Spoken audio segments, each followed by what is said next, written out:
ကဲအားလုံးပဲမင်္ဂလာပါခင်ဗျာ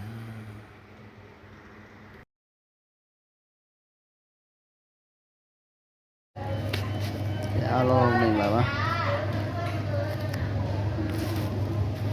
ပြောရမယ်ဆိုတော့ကျွန်တော်ယောဂကြောက်ပါနော်ကျွန်တော်တို့ခေါ်တာယောဂစာပူခြင်းကတော်တော်ကြာနေပြီနော်ပြောလို့ရှိရင်တော့တစ်နေ့တလနှစ်လလောက်ရှိပြီနော်တစ်နေ့ကျော်ပါနော်ပြောလို့ရှိရင်နော်အခုမှယောဂတွေ့တယ်ယောဂတွေ့တော့ပါယောဂလည်းပြီးကြတာကိစ္စယောဂကြီးဖြစ်နေတယ်နော်အဲကြောင့်ကျွန်တော်ဒီစာနာပတ်နဲ့အရှင်းနဲ့ဖြစ်နေပြီနော်အခုယောဂတွေ့တာနဲ့အရှင်းနဲ့ဖြစ်သွားပြီအရှင်းနဲ့ဖြစ်သွားတော့အဲ့ဒါကိုဘာလို့ဆိုဒီကနေပါလေနော်အခုကျွန်တော်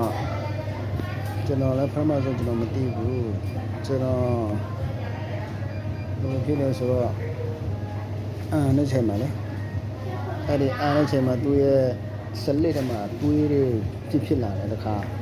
အဲ့လိုဖြစ်တယ်နောက်တော့နောက်ဆုံးကြတော့ဟောင်းမှတွေးတွေထွက်တယ်ပေါ့အဲ့လိုဖြစ်လာတယ်အဲ့ဒီနှာခေါင်းမှာအရင်ကကြားမှတစ်ခါနော်တလတစ်ခါတော့သူထွက်တယ်နော်အဲ့ဒီလို့ဆိုတော့ဘာမှတော့မဖြစ်ဘူးလို့ထင်နော်တလတစ်ခါမှနှာခေါင်းတွေးထွက်တယ်ဆိုတော့ဘာမှမဖြစ်ဘူးစိတ်ကမှရတော့ဟိုဒါ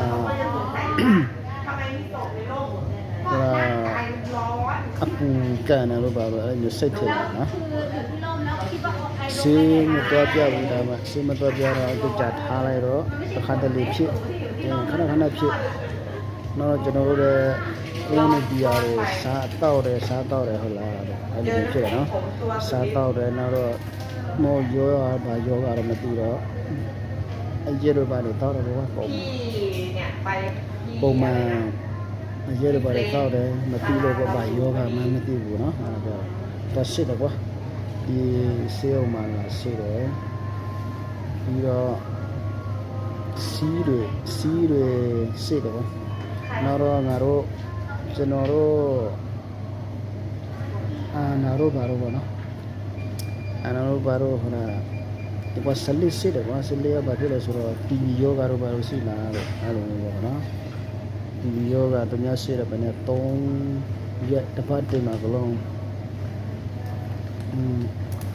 တစ်ပတ်တည်းမှာသူတို့ရှိသေးတယ်ပေါ့နော်တီဗီယောဂမဟုတ်ဘူးတဲ့